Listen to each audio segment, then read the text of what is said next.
You ever get the feeling the whole world is watching you, but you can't figure out why?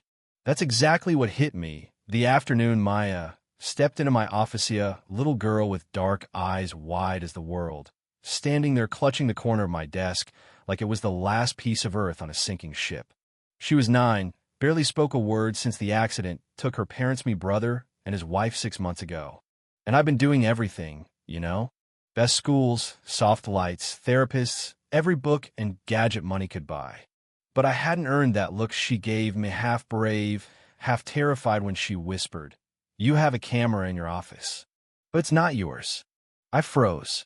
There was sunlight in the room, golden and warm, but suddenly I felt colder than the inside of a walk-in freezer.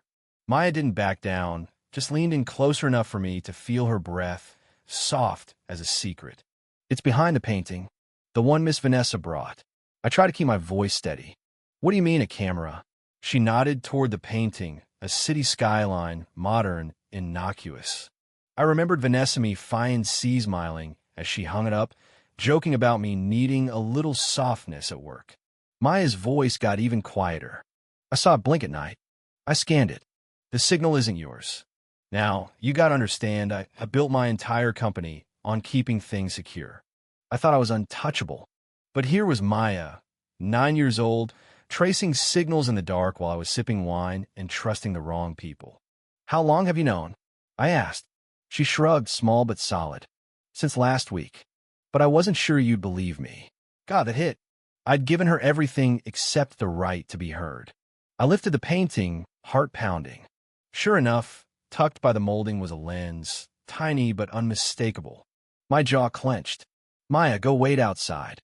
She didn't move. No, there was something fierce in her. Not disobedience courage.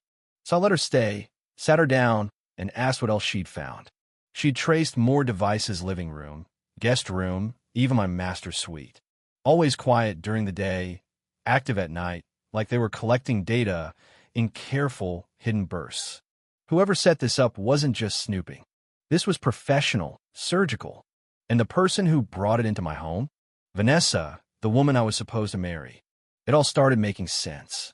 Vanessa's odd interest in my schedule, her perfect timing, the way she always just happened to tidy my office, bring coffee when I needed it. Maya saw the patterns I missed. I told her, from now on, we do this together. No more secrets. And for the first time, she smiled, really smiled.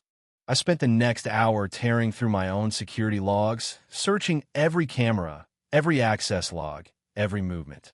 My firewall had held mostly. But Vanessa? She'd bypassed all that by going straight through my trust. A knock broke my focus. Josephine, my old housekeeper, a woman who'd seen me through every disaster since college.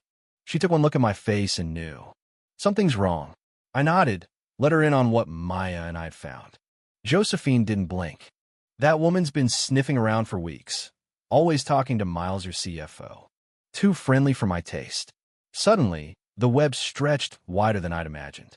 Back at my desk, Maya mapped out the device network. All the feeds routed to a storage firm downtown somewhere, anonymous. "Whoever did this is good," she murmured. Packet shadows, slivers of data hard to trace. But she'd done it.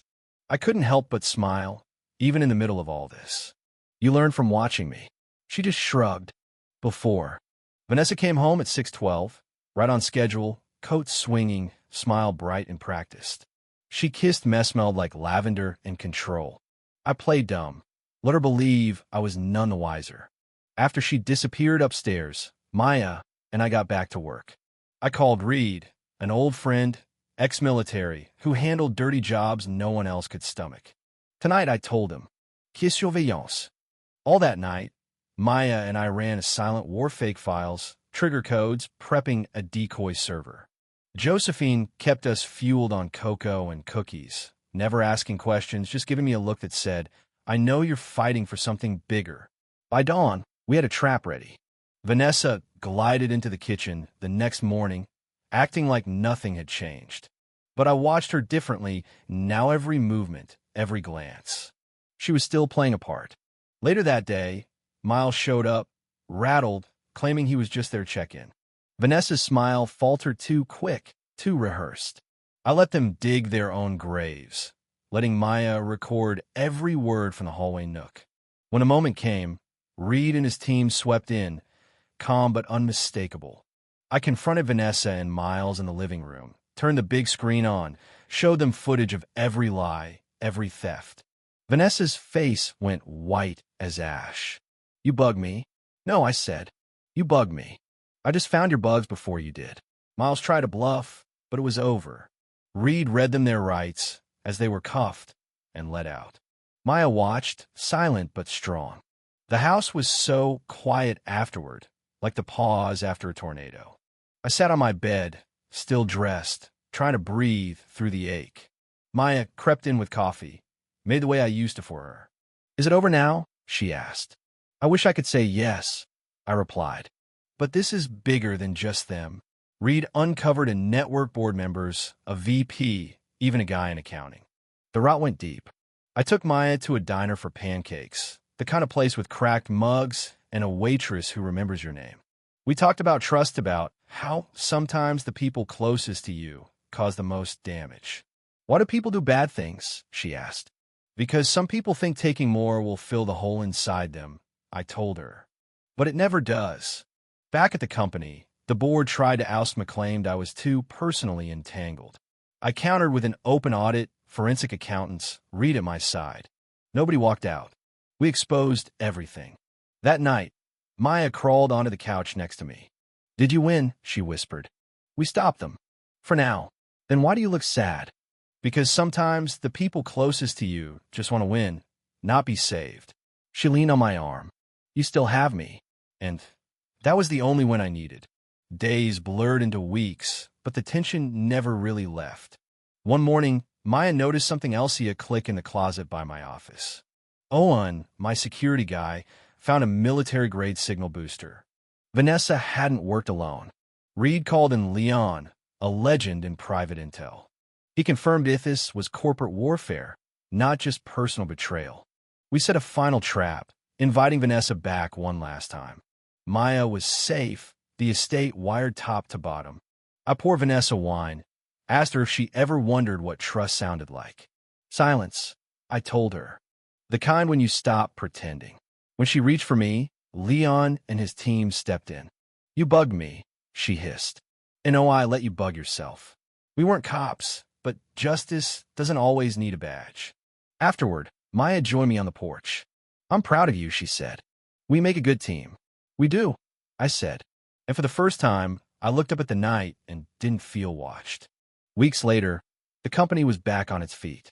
The boardroom was a war zone, but this time, we won. Vanessa turned herself in, named names, blew the whole thing wide open. Maya started the Maya Initiative, a trust for kids who'd lost everything but still had something to give. I funded it. She designed it. That was legacy, the kind you build out of pain so nobody else has to pay the price. And on a spring morning, as Maya chased butterflies in the garden, her laughter bright, her eyes finally free, I realized something. You can survive betrayal, rebuild trust, and start over. But you can't do it alone. Sometimes the smallest voice, the one you almost missed, is the one that saves you. So let me ask you, when trust is broken, do you fight for justice, or do you walk away to save yourself? Drop your thoughts below. What would you have done if your own home turned into a battlefield? Because in the end, the line between victim and survivor is just a choice you make every single day.